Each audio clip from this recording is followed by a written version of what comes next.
The JLR interview series. Okay, so it's Wednesday evening, UK time, just after 7 p.m.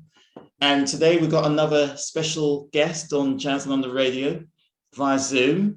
And his name is Adam Holzman, an excellent keyboard player out of the States. So, how are you this afternoon Good. over your time?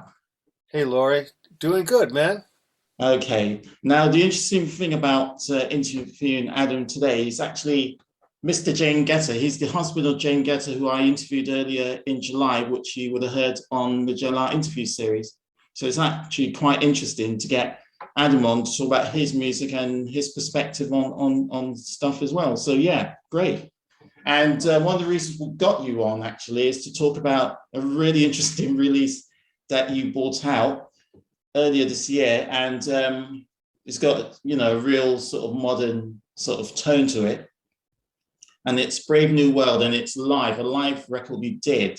And actually, I'll leave it to you to tell the listeners the title and what it's all about, basically. Okay, well, just very briefly, the title is The Last Gig. And until a few months ago, at least for me, it was the last gig for over a year and a half. And the story, real quick, is that I had a gig booked for March 12th at a very cool club in downtown New York, the Lower East Side. The club is called New Blue. And the gig, as the gig approached, I started to get concerned, and I spoke to the club and made sure that they were still ready to have us because a lot of things were closing down. We're talking Yeah. mid-March now. Were closing. A lot of stuff was starting to shut down. Broadway, we were packing up the van to go do the gig when we found out that Broadway had shut down that night. So Wow.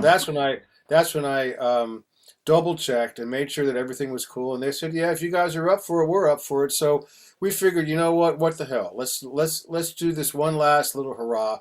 And who knows when we're going to get to play because I think something big is coming. So we played. We had about 18 hardcore fans Wow. did come, and they were a great audience. And the miracle of the night was after we played the first set, the sound man. Actually, it was right before we played this first set. The sound man told me he was going to be able to record part of it. So I had a multi-track recording of this gig, and it was a really, really good performance.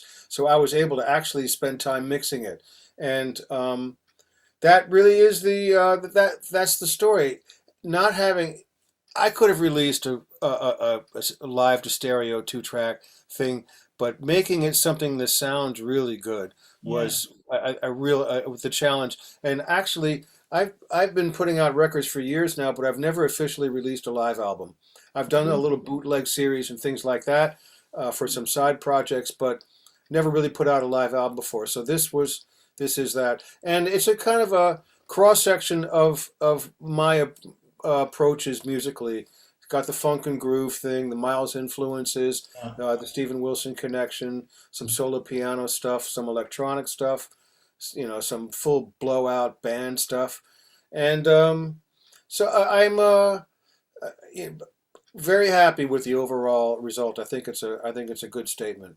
Yeah, I mean that's a really amazing story, to be honest. I mean, a really interesting story. Kurt. First of all, you said that, so it sounds like you were going to do this gig and you never intended to release any of it as a record for the first part. I hadn't really no. We when we showed up at the gig, we had Oh, no plans to record a live album that night. oh, No, is that's right. that And he only recorded your? the first set, so the album is it's a little bit well, I'm not gonna say short, but it's Hmm. not as long as you might expect some live projects to be. I But must that admit, was I did before. notice that. I did notice that. Yeah, yeah, yeah, but I mean, it's what we had. Yeah, It's what we had, and I still thought it was strong enough to put out. So it's very common for live albums to be like 20 discs and hours of yeah. stuff. So I thought it was a nice alternative, an album that you can drink a one beer album, one pint, or I should say. Yeah, no, that's a great story, to be honest with you. And I mean, and also it shows, funny enough, I was listening to Miles Copeland, who apparently has written a book and he's been interviewed on all the business shows over here in the UK on BBC World Service. And he was talking about the first police gig, how he was trying to get the police noticed in America, and they played this little venue. I can't remember what it was. I think it was in New York. And you said there was about 10 people showed up. But what Sting, Andy Summers, and Stuart Copeland said is that, look, these people are paid. Let's give them a hell of a show. And they played their heart out. And apparently someone was there, like a promoter or something, just happened to be there that night. And that's how it really took off for him. So, I mean, it just, you don't have to have a huge amount of people to enjoy yourself, have a great time, communicate with the audience, and do a really good gig.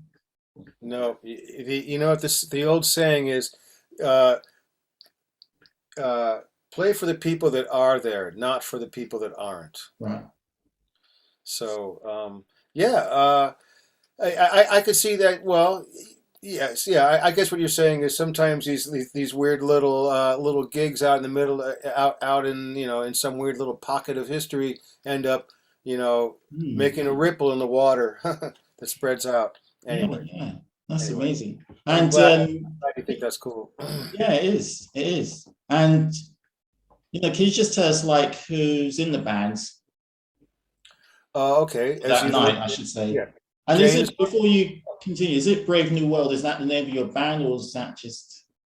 That's the name of my band. I've had ongoing band for many years, since the '90s. I've been using the format Adam Holzman and Brave New World, and I've gone through some personnel changes, but my bass player Freddie Cash has been with me the whole time, and gone through a few drummers and horn players, but it's basically a 5-piece band. Jane on guitar, Jane Getter on guitar, Freddie Cash on bass, and my drummer is Gene Lake. Excellent drummer, son of Oliver Lake, and he's played with many really important contemporary artists, for everyone from David Sanborn to Michelle Ndigio, and the whole Steve Coleman Steve Coleman Elements, M-Bass crowd, that whole scene. Anyway, he's a phenomenal drummer, and on sax on this record is a someone who I haven't worked with that much, but who I'm really, really impressed with. His name is Ofer Asaf. He's a Israeli sax player, and he was living in the States for many years, but right after the pandemic hit, he went back home to be closer to his family. I think he's going to hopefully come back soon, or maybe he's already back now. But he's someone to keep an eye on. He's a real rising star on tenor sax there. Okay.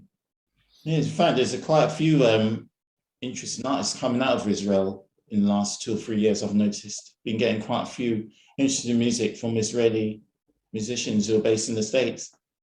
So yeah, I mean that's fantastic. And with this gig, do you have any follow-up plans now that the sort of pandemic is starting to ease down a little bit? I'm not quite ready to start booking gigs myself yet.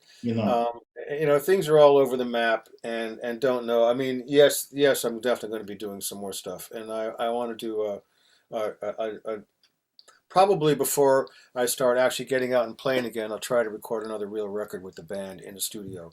So I don't know when that'll happen. I mean, it'll be, months, not years, but I don't know when.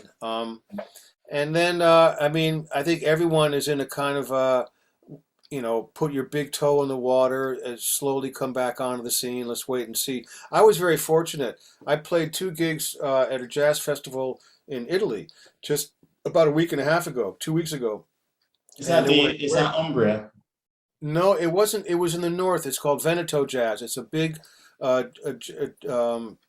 big organization that's pretty much the main jazz promoter for northern Italy. And I did 2 gigs up there, one in Venice and one in Chioggia. And it went great. And it was so great to be over there. It was beautiful. That's with the trio. That was more of a jazz context. And, it went very well. So I was glad I got out there and was able to do that. But beyond that, I'm not really sure what the next move is. And I'll tell you, man, no one really knows. Yeah.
Yeah, I've got to ask you about some of the stuff you've done over the years. As I said, you've been on the scene for quite some time. You've played some amazing musicians. And there's two in particular I want to ask you about.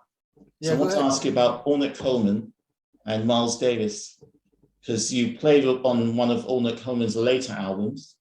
Right. And you also obviously played with Miles in the 80s. And what I want to ask you about is two like really strong leaders. What was it like personality wise? Did you have to approach your music in a different way for each guy? That sort of thing. I'm really intrigued to hear about. Okay. Well, um, with Miles was my first real high profile gig, Mm-hmm. and he working with someone like Miles is that's a once in a lifetime thing, and it not only changes you artistically and creatively, it also changes you career wise as Yeah. well. So it was a huge move forward for me, and I was like a sponge. I did pick up on a lot of stuff in those first few years with Miles. Miles was definitely not an easy taskmaster. Taskmaster, and sometimes when it's almost like um, when you first join the band, you can almost do no wrong. He loves everything, and then he starts to become more critical.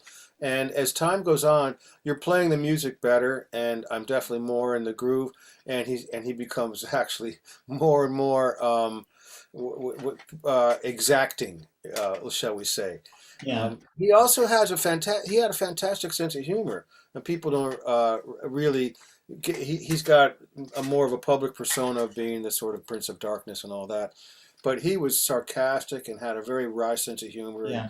he talked about pulling his car up into the studio if you don't give me this tape today and stuff like. I mean, he had to be there, I guess. He'd have the band cracking up the rehearsals, and so Wow. there was definitely a humorous side to Miles that was not so well known.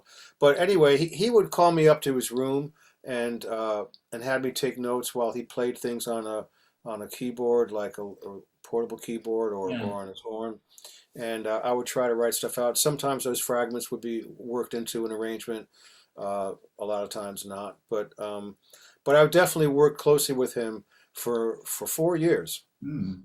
and and so that was completely unparalleled experience. The Ornette project, full disclosure, I was tight with the people involved in the production of it, and so I did my part as an overdub, and I didn't work Oh, directly with Ornette. okay. Uh, Okay. it's hard to believe when you hear it though, Yeah. Yeah. because it really sounds like we were all just in the zone. Yeah. It really sounds like it's of a piece. And then Ornette reviewed the piano parts, and he signed off on what you hear. So there was some small amount of give and take, I suppose there. But although I had met Ornette Yeah. I many was years about to ask. before, he uh, well, of course, I saw when the new band came out that put out Dancing, and what was the what Hmm. was his I don't want to say prime time because that would yeah, be. Prime Time. Oh, That's it right, is. exactly Oh, right. okay. Prime Time, right? Because I was actually friendly with one of the bass players, Al McDowell, and Oh, yeah. He's a great bass player. right, and then I think for a long time near the end, he also had percussionist. Um, Is it Minu Chinelli? no, uh, top. His name will come back to me. Spacing out. It's all right. Uh, Yeah, I know it happens at the wrong time, doesn't it? yeah, it's okay. I'll come back to the name. Anyway, uh, so there was a package tour with Miles's band and Ornette and Wayne Shorter and a bunch of people that did 8 gigs in Japan and stuff. So we crossed paths a little bit, and I would say hello to him occasionally and stuff like that. But I don't even know if he made the connection many Yeah. years later. But it still was a privilege to be on that, and I thought it was a really cool project. Hmm. And it came out. At least I'm really happy with how the parts that I came out Yeah, yeah. It's got that how it came like out. classic abstract feel to it from what the stuff I've heard. Badal Roy, Badal Roy, the tabla player. Oh, okay. That's my other buddy who was in Ornette's band. Okay, okay. Sorry, that was bugging me. Good, I'm good. glad I got it. Were All right. you recommended to Miles I'm just wondering how that kind of thing happens, or did he see How you? I ended up in the Miles band? Yeah, just out of Um, interest. okay, well, I was working with. Do you know the album The Man with the Horn, right? Yes, yeah, yeah. Mike And Stern and Marcus Miller and Bill. I'm not sure Bill Evans. yeah, but there's also a couple tracks on there by Miles's nephew's band based out of Chicago, Shout and the Man with the Horn. Oh yeah, Shaw's a The great singer show. on Man with the Horn, and I think there's also vocals on Shout maybe too. But the singer on Man with the Horn, the lead vocalist, is Randy Hall, who is an excellent R&B singer. He's based out of Vegas now, and he was involved actually in that Rubber Band project. So I worked with Randy very closely for a summer on one of his records, and then when Miles contacted him for the project that was eventually to become Tutu, he got Randy involved in working on some tracks for his new Warner Brothers deal. And those tracks were at the time were shelved, but eventually came out recently, about 2 years ago, on that project called Rubber Band. I Hmm. don't know if you're aware of it. I can show you real quick. This came out in like September 2019. Does that look familiar? Anyway, Um, it was the sessions. It was those sessions from the more a little bit more R&B oriented than the stuff that was on Tutu, and a couple tracks I actually have make a note shared. of that. Yeah. So anyway, he brought me in for those recordings, and then Miles took me to Europe and decided that he liked the idea. This was just at the point in time, 1985, when synthesizers started to sound really good. And it's a big step now. We've gone from this sort of cheesy, um, kind of a toy sort of sounds to much full, rich, lush sound, synthesizers like the Oberheim and PPG Wave and all these new, the DX series and all these new colors in the world of synthesizers and polyphony were impressed him, and he was interested in trying to create almost a Gil Evans. A range of sound like a mini Yeah. Gil Evans band, but with a small bunch of guys. And so I think he saw me as someone who could play and could program synthesizers. And I was a good player. I wasn't anything. I was still learning, but I could Yeah. play. And I think he figured he could mold me into something that he needed to create this whole soundscape kind of thing. And in effect, that's what happened. Mm. So that was the connection with Miles. I mean, was had a lot to do with with the technology and those kind of Yeah. advances, Yeah. and being able to translate that into something that's still um, got a vibe. Yeah. I mean, I still hear the influences in the last gig. Um, Oh, yeah, absolutely. Yeah, yeah. yeah. Well, I do a tune actually. One of the tracks in the last gig is a song that's it was an unreleased Miles song. It was unreleased until recently. It actually came out on this record. I'll Um, definitely have to get that. yeah, it's called Maze, M-A-Z-E. Amazing. Um, and yeah, it was actually, I think it was dedicated to Frankie Beverly and Maze, All actually. right. And yeah, it's not, even though the melody sounds like a maze, Yeah. so it's got a double meaning, I guess. Wow. Yeah. So yeah. So there is, of course. I mean, everything I do. His whole approach to chord voicings and layering and sound design and everything was what basically helped shape my approach. Wow. So And yeah, 4 years. I mean, that's quite a good stint as well. You I know. was one of the. I'm proud to say one of the longest running piano players he had. Yeah, because I I was was thinking I did like piano. he got through so many players. So Yeah, he yeah. went through, and sometimes the trick would be to quit before you got fired.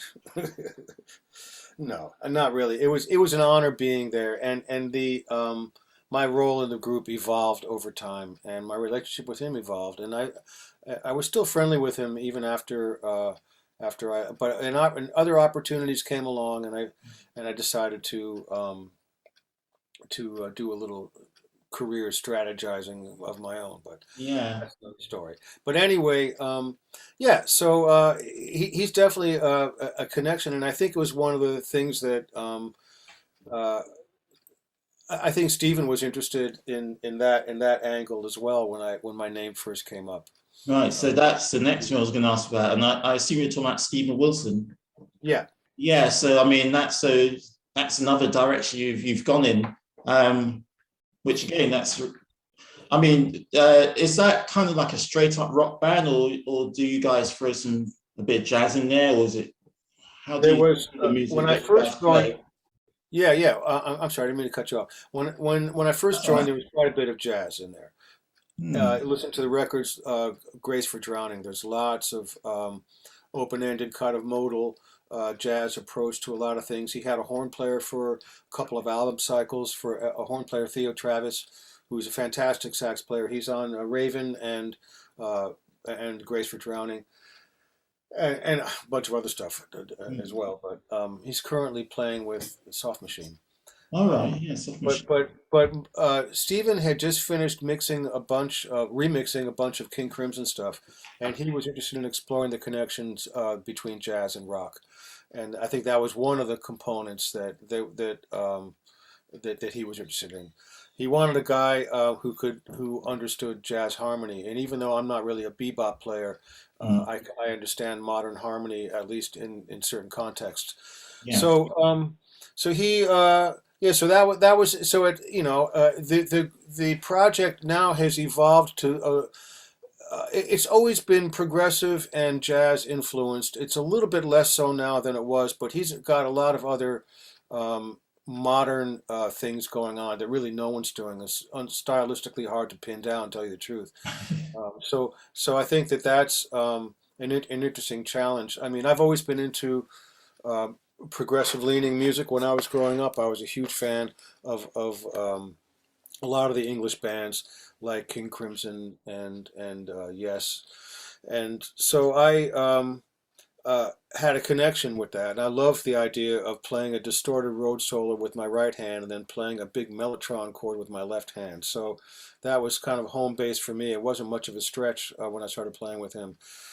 So, to answer your question, yeah, there is some jazz influence and other styles definitely going on in his music, but it has evolved into a little more of a straight ahead rock thing than it was when I first started. Yeah. Yeah, I mean there's so many like great artists who do, like that kind of stuff. They slip in some jazz things in what they do.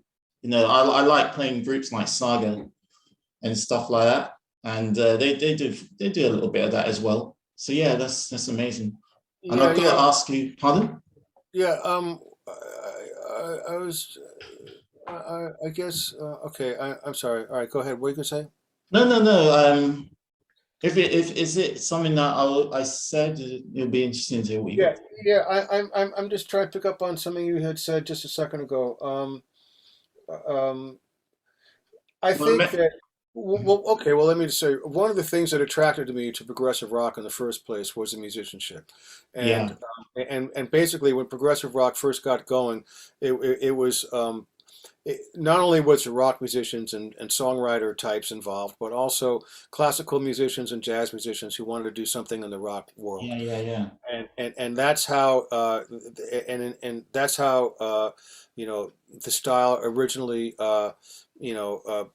came about. Ironically, it's those early bands and that first round of albums that came out that basically codified the style of progressive rock and made it something that was actually uh, um, very specific in a certain sound and style, and not as open ended as you might think, you know. But anyway, that maybe Hmm. I'm just getting too much into theory here, but No, no, I think I understand where you're coming from. I definitely understand where you're coming from. I suppose another way of putting it is it became a bit commercialized. That's well, I think that it also became, well, just look at the rhythm sections. Whereas we started off with lots of really interesting rhythms and grooves and a lot of 7/4 and yeah, and Rush and and all those guys guys. like Bill Bruford and stuff that really played some angular rhythms and interesting stuff to kind of a plodding 4/4 Mm. sound, which is a lot of the bands kind of go boom boom ba boom, boom, ba, and it's big fat mellotron chords, and you're kind of going like that. And after a while, what happened to things like the beginning of Close to the Edge, where these guys are just fucking Yeah. burning, man? You know, I mean, anyway, that's my little that's my own little Yeah, yeah, yeah. Again, little I understand where you're coming from. But you fire. know, there's definitely been a revival in the last few years. But I feel we're a bit rushed for time, sadly. But so I've got to ask you about the next thing I want to ask you about is Okay. defense, because I actually ordered one of your CDs straight from your website. This is about 6 years ago. First Defense. Okay. All Yeah. right. Okay. All right. And Wow. Okay. That's definitely formative years, but I mean, I learned a lot when I was when I was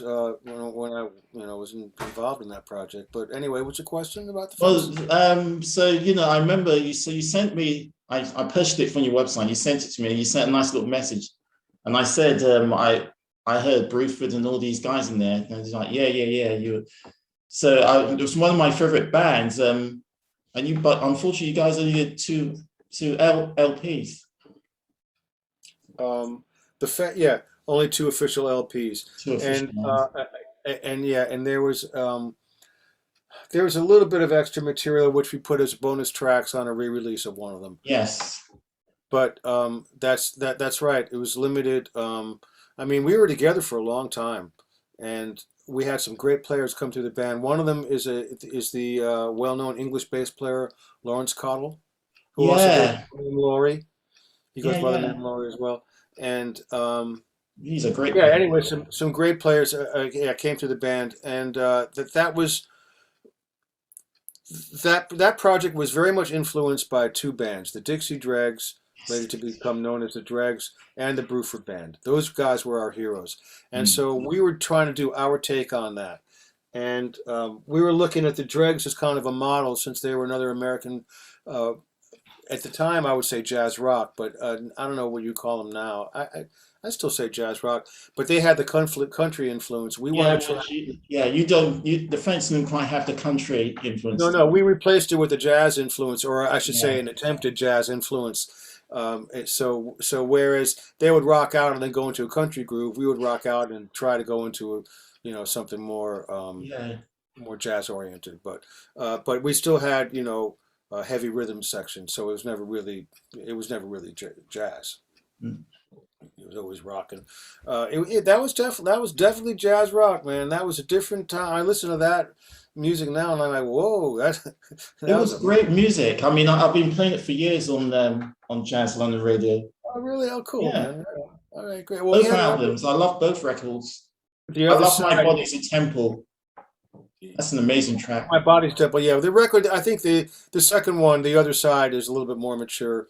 Yeah. A take on the band, but the first one was great because it was produced by Paul Rothchild, who Mhm. produced The Doors and Janis Joplin and Yeah. a bunch of other amazing artists. Working with him was amazing. So I learned everything. Pretty much everything I've learned about uh, production. I learned from Paul, except for all the modern variations like Pro Tools and all that. Yeah, But yeah. And can I just ask you, before yeah, we finish, James said that you might be bringing out an LP, like reissued that at vinyl. um, the last gig I would hope to do it at some point. You talking about my? You talking Defense. about something brand new? No, Defense. Defense. Yeah. Oh, oh, you're right. That's right. I should. I found a box of old Fence vinyl in the garage, and it seems to be in good condition. So at some point when I have time, I am going to make those available. It's not going to be super cheap, but they'll be rare. So I'll let you know about that. I'll Yes. keep you in the loop about that. Also, I'd like to mention. Uh, I thought I wasn't sure if you knew previously or not, but there's another project coming out in a couple of weeks called Trifecta. No, I That didn't. is, that's a trio with me and the bass player and drummer from the Stephen Wilson Band. This Okay. was Greg Blundell on drums and Nick Beggs on bass, and Nick also sings on one of the tracks. It's called Trifecta, and it's definitely somewhat in the zone of those uh, old Bruford records, or maybe early UK.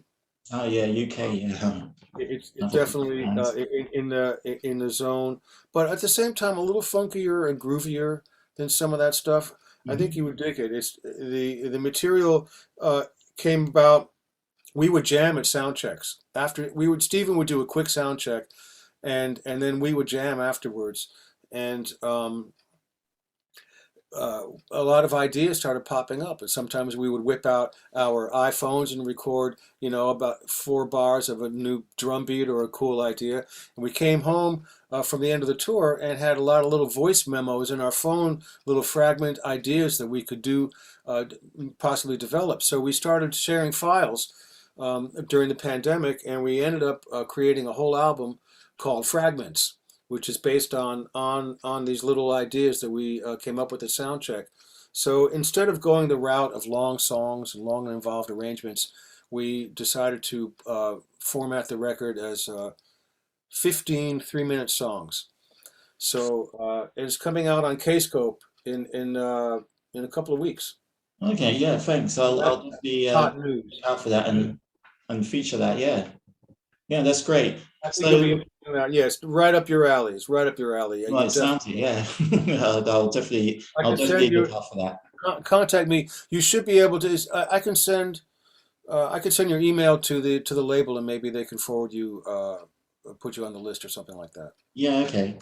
All right. Well, great. I really enjoyed this interview. So yeah, thanks. It's been an interesting one.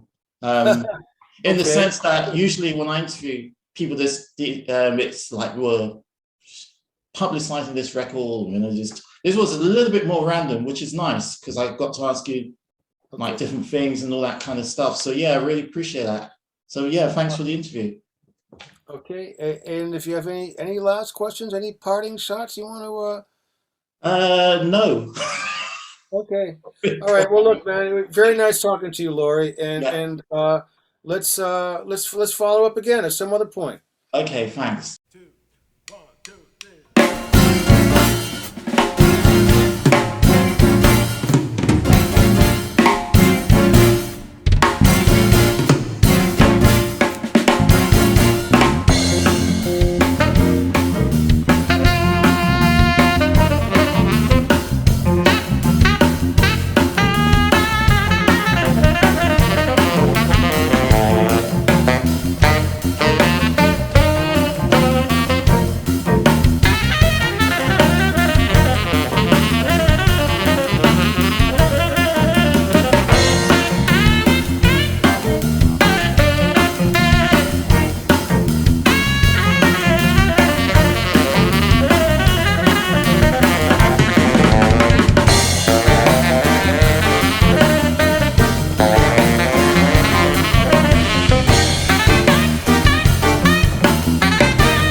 The JLR Interview Series. The JLR Interview Series.